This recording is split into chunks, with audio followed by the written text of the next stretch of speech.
Hey everybody, Jordan Cunliffe here today.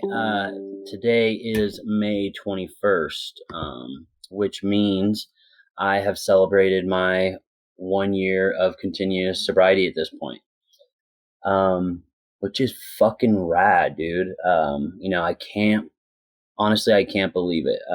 Here in 2 days, it'll be a full year since I got out of treatment, and that's pretty mind blowing. I can't describe and quickly enough in this video the number of ways that my life has changed in the past year. So many things are going so well for me. you know Work is going well, my family relationships are going well. I'm coaching a soccer team, and we just won a tournament in Grand Junction. It's a U16 team. That's been one of the most rewarding experiences since I've been sober. I have positive friend groups here locally, and I've reconnected with my friends from college and my best friend from that I grew up with back home. I really didn't know that sobriety was going to feel this good. When I went to treatment, I just thought that the reason that I was stopping doing drugs was just so that I stopped doing drugs, and that I didn't continue to dig myself into this hole that I'd created, this dark, depressing, sad, desperate, lonely hole. That's pretty much sums up how I felt towards the end of addiction. But, and it was just stop using at the beginning, but it's grown into so much more than that. Like, I've really found joy in life, and I'm excited when I wake up most mornings. Of course there's bad days, there's rough days, no doubt about it, but that's just the human experience. Not every day is going to be the perfect, most joyous, happy day ever, but I'm not creating problems in my life, and I'm not hurting people, and I don't feel desperate, and I'm not consumed by the cravings of addiction and the physical dependence and the psychological dependence. Like, that has been lifted. And I'm so fucking grateful for that, because, meth no longer rules my life. And, I really didn't know that this was going to be possible. The way that the disease works is that you get so dependent on it that you think that life without it is just going to be hell.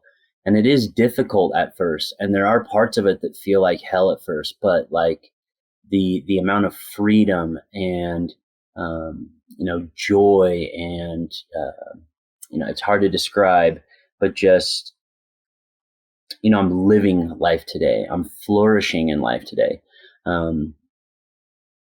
And I have to remind myself of that, because I can get caught up in this thinking that I haven't done enough yet. But if I look back to 1 year ago, my life is wildly different. And a lot of that is due to all the support that I've had.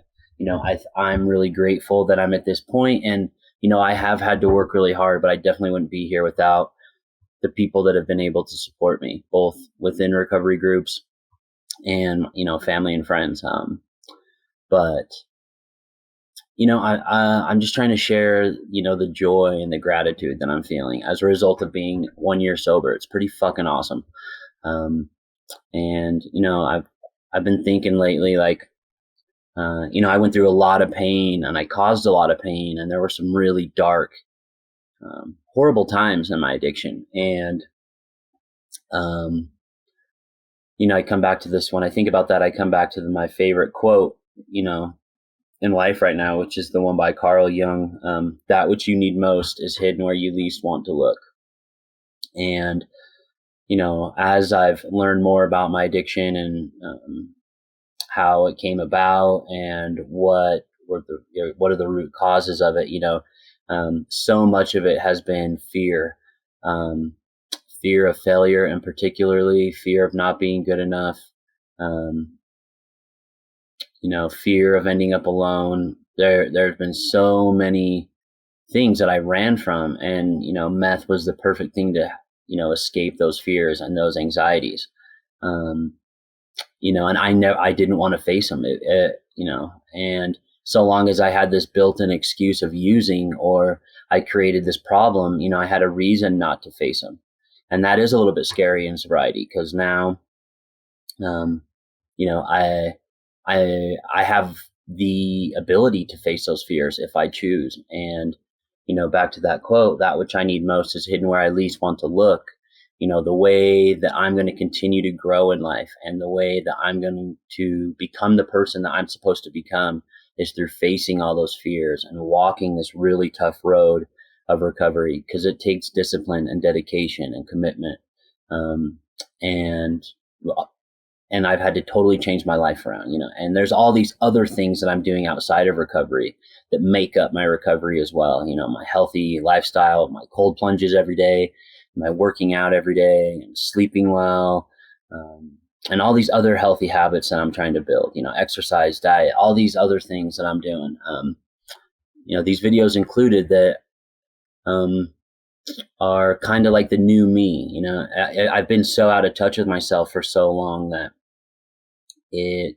I don't really know where my life's going to go yet, or what I want to do forever. I can't say that I know that for sure. It's not like you get sober and all of a sudden you just know what you're going to do with your life. No, but that plays into my fear of failure a little bit. But I feel more confident today that I'm walking the right path, and that I'm on the right journey. Sorry, I keep going a little bit off of that quote because there's so much built into that for me. But what I'm trying to say is that, when I hear that which I needed most is hidden where I least want to look, it's me facing those fears. And, my addiction was a really roundabout way for me to get to this point. I thought it was the thing that I was most ashamed of, and the thing that was like the biggest inhibitor of me being successful in life. And it was, while I was using. But, each day that I don't use and I continue on this path of sobriety, my addiction is absolutely my greatest strength. I had to go through all of that dark shit and deal with all of these emotions and these, crazy feelings and situations, and rekindling of relationships, and facing my fears there, and, taking a leap of faith that a life of sobriety was going to be better, and walking this road up to this point and continuing to walk it. And I had to do all that in order for me to become the person that I'm supposed to become. And I know that sounds like, I don't want to sound like, ever since a kid, I felt like I was supposed to do something great. And you hear a lot of things like that. And I guess it's similar to that, but, I feel like I've learned so much in this experience, and I'm really passionate about, giving back and just becoming the best person that I can be today. And I want to grow, and I want to learn more about myself, and I want to impact others, and I want to help other addicts. And, I just feel like, there's so much more in store for me, and I hope that I'm going to be able to help, other people as I continue this journey. That obviously I need to keep myself sober, but, one of the things I'm most passionate about is, helping others. And, when I was using, it was me. So anyway, I know I rambled on a bit there, but, I just want to close with saying that if you're in early recovery, you're going through a rough patch in recovery, you're thinking about getting sober, stick it out. These tough times truly are what make you. It's not the mistakes you made in the past. It's not, the bad things you've done or the failures that you've had. It truly is how you respond to those things. I'm no longer ashamed of what my journey looks like.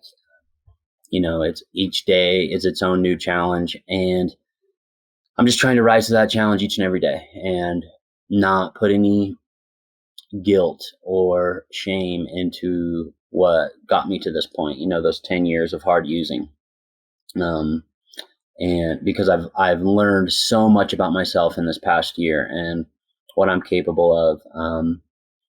And I think there are good things in store for my future, and I know there are for yours too. If you're willing to get through the pain and dig deep and see what's really inside of you, because I promise you, there's more strength than you know. I most certainly know there is for me, and I'm continuing to reveal that each and every day. So, um,